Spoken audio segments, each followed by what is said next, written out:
Today I'm going to be showing you some antique tatting shuttles. These are some old vintage shuttles, and we've got some original vintage thread from back in the early days. So we've got a bunch of different shuttles. The earliest one being this bone one.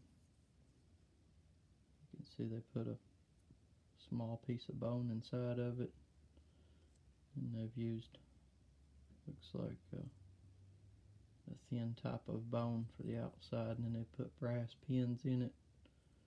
Now a lot of local knife makers made these for people in the neighborhood. These were commonly made locally. Then these are all commercial, sold in stores. These are like a plastic. Some of them's still got names on some of them.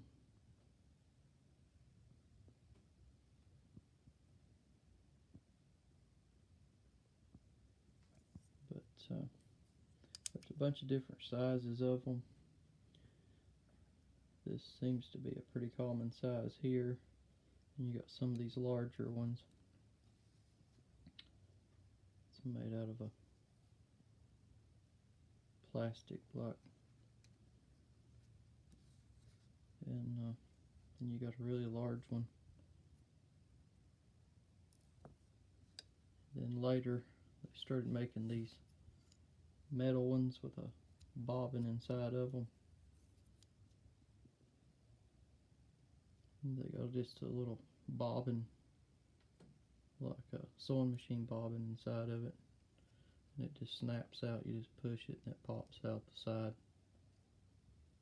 And it's got a little hook in the front.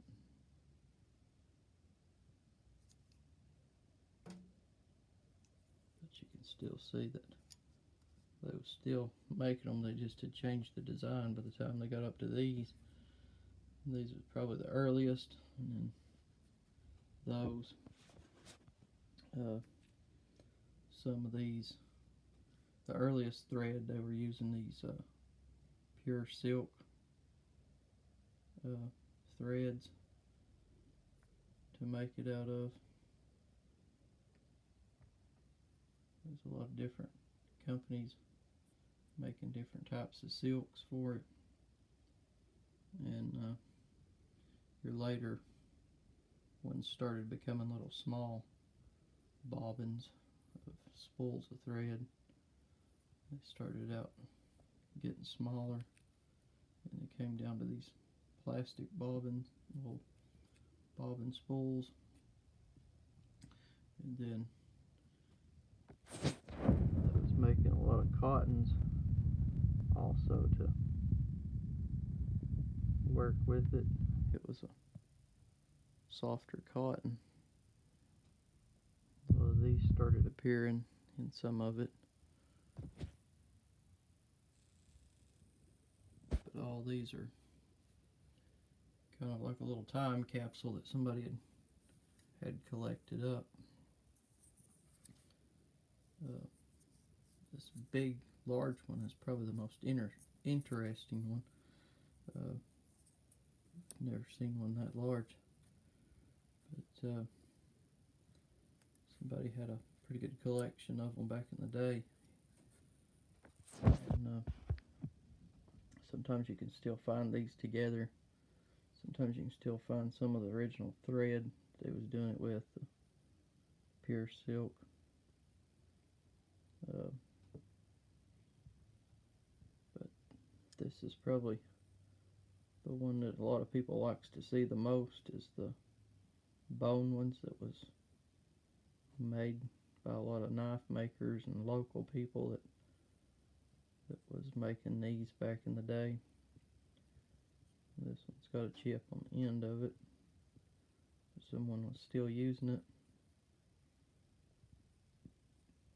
I think a lot of times they used a lot of bone from horns and made these. They're pretty strong. Put small pins in, just like they do with a pocket knife, you know, to hold them together. But it's probably the most interesting because don't really see many of these left, and a lot of people wonders what they look like. This is one of the examples of one. These white ones are pretty common. I've seen quite a few of these floating around in antique stores and places. I think they were probably in the 20s, 30s, somewhere in there. And this one's actually got a name on it.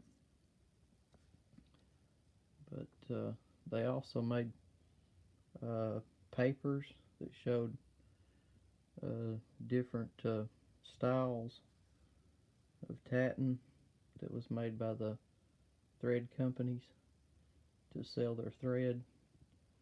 And I don't have any of the papers, but there was a little bitty pamphlet papers that they was given out and gave the numbers of the thread for the colors. That way people could buy different color thread and make different stuff. But haven't found any of those. But these are some that I've collected up, finding them in old stuff. The metal one's pretty interesting. It's the most recent out of them. But most of your early bone ones, you'll find them with your early silk threads. It was pure silk. And then when they started getting into the plastic era, you'd find more mix of a newer silk thread like this, and then you'll find these early cotton.